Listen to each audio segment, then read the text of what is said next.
Dengan Riza di sini ketemu lagi di kuliah kita pengantar ekonomi mikro kuliah ketiga mengenai pola kegiatan perekonomian.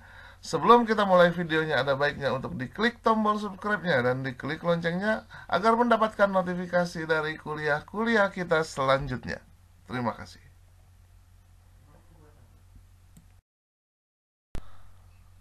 Pola kegiatan perekonomian yang akan dibahas adalah uang, perdagangan, dan spesialisasi, perilaku kegiatan perekonomian, sirkulasi aliran pendapatan dalam ekonomi pasar, mekanisme pasar sebagai pengatur kegiatan ekonomi, dan kegagalan pasar dan campur tangan pemerintah. Sistem ekonomi adalah sistem pengaturan kegiatan ekonomi. Sistem ekonomi dapat dibedakan menjadi ekonomi pasar, adalah perekonomian yang kegiatannya dikendalikan sepenuhnya oleh interaksi penjual dan pembeli. Selanjutnya ada ekonomi campuran, adalah sistem ekonomi pasar yang disertai campur tangan pemerintah. Dan yang ketiga adalah ekonomi perencanaan pusat, adalah sistem ekonomi yang kegiatannya diatur sepenuhnya oleh pemerintah. Uang, perdagangan, dan spesialisasi. Uang adalah benda yang dapat digunakan sebagai alat pembayaran yang sah. Semakin penting bagi bangsa yang nilai perdagangannya semakin tinggi, dan peranan uang tidak terlalu penting bagi perekonomian subsisten. Sementara spesialisasi dan perdagangan, yaitu adanya uang sebagai alat untuk tukar-menukar akan melancarkan perdagangan. Dan perdagangan yang bertambah lancar akan memberikan perangsang kepada masyarakat untuk meningkatkan spesialisasi dalam pekerjaan-pekerjaan yang sesuai dengan keahlian mereka.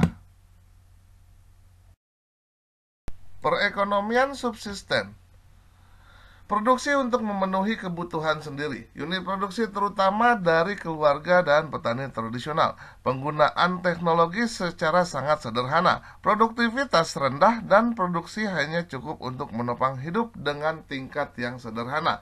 Output industri sangat sedikit dan peranan uang kurang diperlukan dalam perekonomian subsisten ini. Perdagangan barter. Dalam perdagangan barter harus terdapat dua keinginan yang saling berkesesuaian yang dinamakan dengan kesesuaian ganda dari keinginan. Seseorang ingin menukar barang yang dihasilkannya dengan suatu barang yang lain. Seseorang juga harus memproduksi barang yang diingini oleh orang lain dan bersedia menukarkan barang tersebut dengan yang sesuai dengan keinginannya. Pola perdagangan dalam perekonomian subsisten. Perdagangan barter tidak banyak lagi dilakukan. Uang telah digunakan sebagai alat pertukaran dalam tukar-menukar. Kegiatan perdagangan dapat dilakukan dengan lancar dan kesesuaian ganda dari keinginan bukan lagi syarat yang perlu untuk mewujudkan perdagangan. Perekonomian uang. Perekonomian yang menggunakan uang sebagai alat pembayaran perdagangan bukan barter, terdapat spesialisasi dalam berproduksinya. Produksi atau produktivitas dan produksi yang tinggi sehingga terjadi surplus di tingkat produsen. Dan diperlukan pasar untuk menampung surplus produksi. Dan peranan uang menjadi sangat penting dalam perekonomian uang di sini.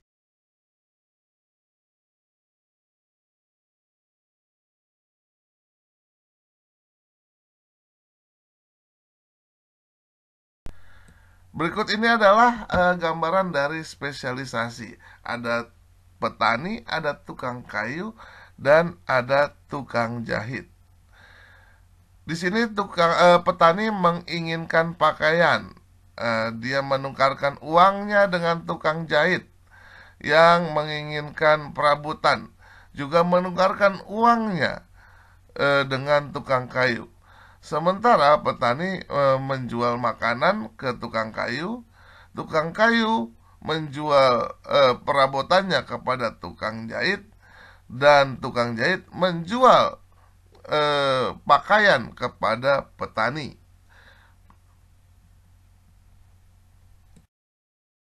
Keuntungan dari spesialisasi.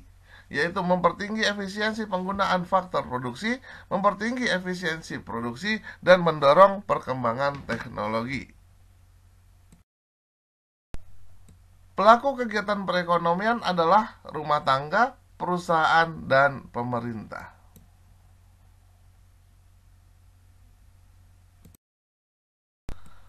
Rumah tangga atau pemilik dari berbagai faktor produksi yang tersedia dalam perekonomian, terdiri dari tenaga kerja, tenaga usahawan, alat-alat modal, kekayaan alam, dan harta tetap.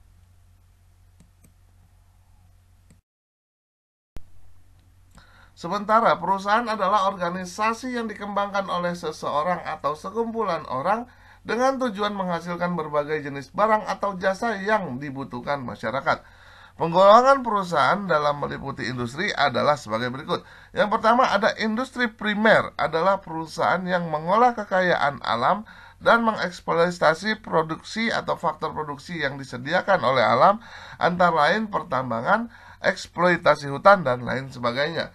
Yang kedua ada industri sekunder, adalah perusahaan yang terlibat dalam penciptaan barang industri, perumahan dan pembangunan, serta penyediaan air, listrik, dan gas. Dan yang ketiga adalah industri tersier, adalah industri yang menghasilkan berbagai macam jasa. Yang pertama ada pengangkutan, perdagangan, perbankan, persewaan bangunan, dan lain sebagainya. Selanjutnya, pelaku ekonomi yang ketiga adalah pemerintah. Pemerintah di sini dimaksudkan adalah badan yang bertugas untuk mengatur kegiatan perekonomian dan mengawasi kegiatan ekonomi rumah tangga dan perusahaan, seperti Departemen dan Kementerian Ekonomi, Badan Pengatur Penanaman Modal, Bank Sentral, dan sebagainya. Selain itu, pemerintah juga berperan untuk mengembangkan sarana dan prasarana ekonomi, seperti jalan, jembatan, pelabuhan, lapangan terbang, dan sebagainya.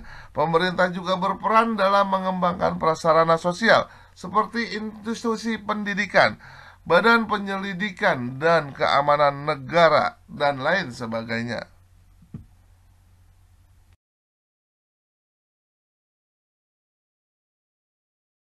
Berikut ini adalah gambaran dari sirkulasi aliran pendapatan antara perusahaan serta rumah tangga.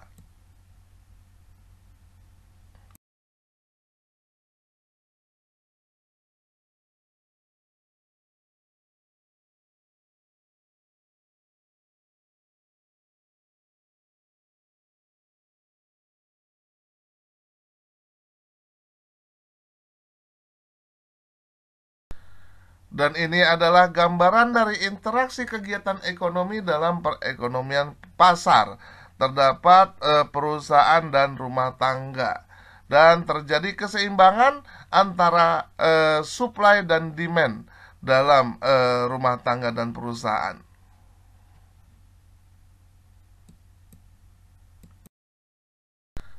Kebaikan dari mekanisme pasar. Pasar memberikan informasi yang lebih tepat. Pasar merangsang pengusaha untuk mengembangkan kegiatannya. Pasar memberi perangsang juga untuk memperoleh keahlian modern. Dan pasar menggalakkan penggunaan barang dan faktor produksi secara efisien. Pasar juga memberikan kepada masyarakat untuk melakukan kegiatan ekonomi. Berikut ini adalah kelemahan dari mekanisme pasar. Yang pertama, kebebasan yang tidak terbatas menindas golongan-golongan tertentu. Yang kedua, kegiatan ekonomi menjadi tidak stabil keadaannya. Dan yang ketiga, sistem pasar dapat menimbulkan monopoli. Selanjutnya, yang keempat, mekanisme pasar tidak dapat menyediakan barang secara efisien. Dan yang kelima, kegiatan konsumen dan produsen mungkin akan menimbulkan eksternalitas yang merugikan.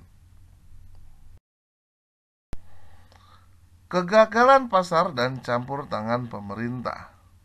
Tujuan campur tangan pemerintah adalah sebagai berikut: untuk menjamin agar kesamaan hak untuk setiap individu tetap terwujud dan penindasan dapat dihindarkan. Selanjutnya, menjaga agar perekonomian dapat tumbuh dan mengalami perkembangan yang teratur dan stabil. Selanjutnya, mengawasi kegiatan-kegiatan perusahaan agar tidak menjalankan praktik monopoli yang merugikan. Yang keempat, menyediakan sarana dan prasarana bersama. Dan yang terakhir adalah mengawasi agar eksternalitas kegiatan ekonomi yang merugikan masyarakat dihindari atau dikurangi masalahnya. Bentuk campur tangan pemerintah dibagi tiga, yaitu pertama membuat peraturan-peraturan, yang kedua menjalankan kebijakan fiskal dan moneter, dan yang ketiga secara langsung menjalankan kegiatan ekonomi. Masalah-masalah pokok setiap perekonomian yang akan timbul adalah barang dan jasa apa yang akan diproduksi, bagaimana cara memproduksi barang dan jasa tersebut, dan untuk siapa barang yang diproduksi. Berikut ini kita gambarkan mengenai sistem-sistem perekonomian. Yang pertama ada sistem ekonomi pasar bebas. Yang kedua ada sistem perekonomian campuran.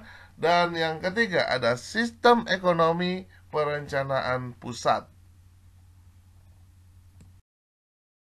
Sistem ekonomi pasar bebas. Dalam sistem ekonomi pasar bebas, masyarakat bebas menentukan kegiatan ekonominya. Pemerintah sama sekali tidak campur tangan dalam urusan ekonomi tersebut. Seluruh sumber daya dikuasai sepenuhnya oleh masyarakat, dan masyarakat bebas menentukan jenis usaha dan pekerjaannya. Sistem ekonomi campuran adalah sistem ekonomi yang dikendalikan dan diawasi oleh pemerintah, tetapi masyarakat masih mempunyai kebebasan untuk menentukan kegiatan ekonomi yang diinginkannya. Dan yang terakhir adalah sistem ekonomi perencanaan pusat. Pemerintah menjawab dan menyelesaikan pertanyaan tentang barang apa saja dan dalam jumlah berapa saja yang akan diproduksi. Ekonomi pasar akan menghasilkan pengangguran dan ketidakadilan, serta kegiatan usaha yang dijalankan pemerintah akan lebih berjalan efisien. Quote for today: satu-satunya cara untuk melakukan pekerjaan hebat adalah mencintai apa yang Anda lakukan. Berdasarkan Steve Jobs. Berikut ini adalah kuis atau tugas individu yang harus dikerjakan pada hari ini dengan tulisan tangan dan di kertas lembar dan dikumpulkan pada hari ini juga.